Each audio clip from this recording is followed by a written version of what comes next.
When I heard that Ray Rackham had written a play about 3 Judy Garlands, I was so excited I just had to be involved. Designing the costumes for 3 different actresses who all play the same woman at 3 different periods in time was a crazy task.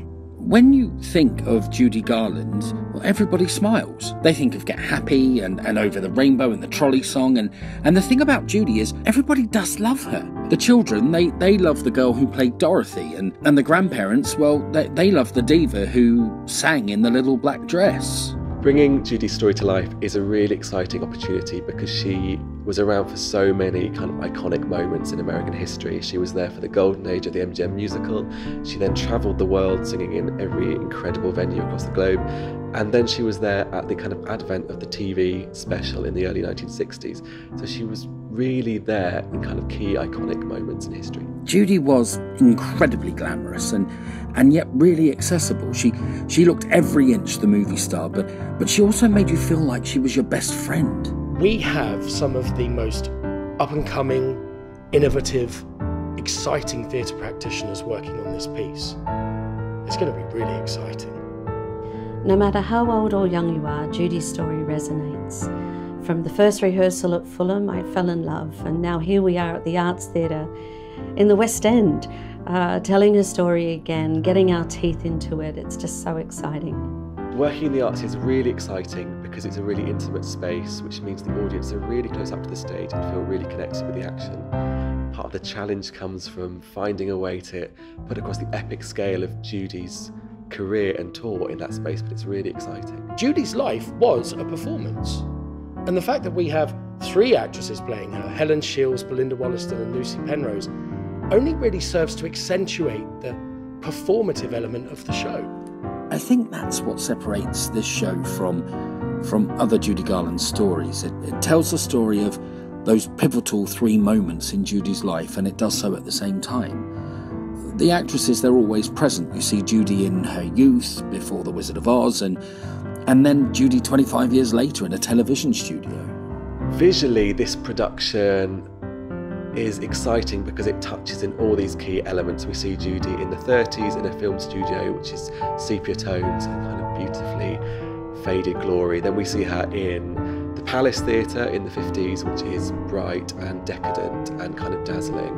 And then we see her in a 1960s film studio, which is a very different environment. It's much colder, very bare, very stark in contrast to the Palace. And the challenge will be merging those together and finding key elements in all of those to tell the story. One of the biggest challenges is we have an incredible cast of action musicians which need somewhere to go on the stage. So part of my challenge is incorporating them within the storytelling and within the design, so they always feel purposeful and like they're really part of the story we're telling.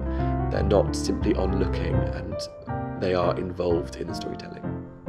When Tom Paris sent me his initial design concepts for this particular transfer, I was ecstatic. I mean, what Tom manages to do is capture the very essence of the show I've written. Tom wants to use the full workings of the Arts Theatre. He wants to go back to the back wall. He doesn't want to hide the gubbins and the workings of this theatre.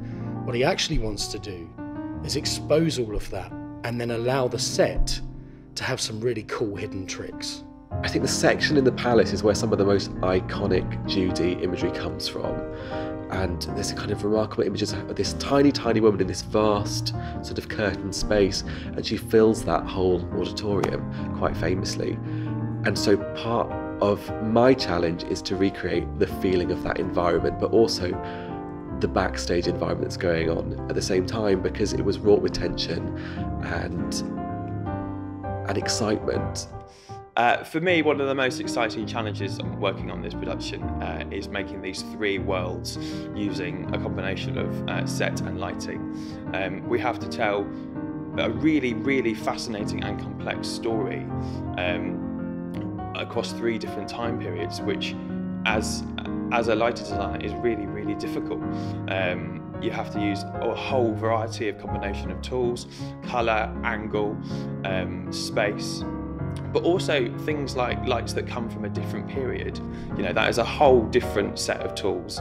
It's an entirely different environment that we need to be able to create. But all three of these worlds need to be as believable as possible for the storytelling to be right. If there was any show that I could revisit that I was able to do last year, it would have been this one.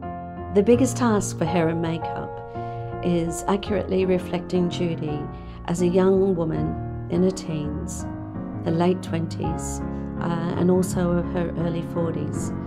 Judy changed so much over that time, but she never wavered and she always kept her essence of Judy. A separate challenge is the youngest Judy. We follow her story from the age of 12 to 16, and the actress playing her is actually in her 20s. Young people change so much at that age. We watch young Judy grow from a child into a young woman. So Ray made it very clear from the start that every time we saw Helen Shields, who plays CBS Judy, that she needed to be dressed in something different, and that the costumes not only represented the period that she was in, but also the way she was feeling and Judy's thoughts at the time. The 1960s, they were a fantastic time for costume, and Judy really matched that perfectly. Her outfits were always clean, simple, well-fitted, and she always had perfectly matched accessories. But with Belinda, who plays Judy during the Palace years, there's a very definite look that we have to replicate. If Judy is going to sing at the Palace in our show, then she needs to look like the Judy who sang at the Palace in real life. And there's hundreds of photos around of Judy, and how do you really capture those three-dimensional photos in the theatre? It really is the design team who bring this show to life. I mean, pretty much without exception, every single performer and actor and role that exists on this stage, those people also existed in real life. So what the design team have to do is capture and document that reality and then allow it to fly. I mean, that's hugely exciting for any director, for any writer to be working with such talented people who can do this. I am so excited about what we're going to be bringing to the Arts Theatre in May, and I cannot wait to see you there.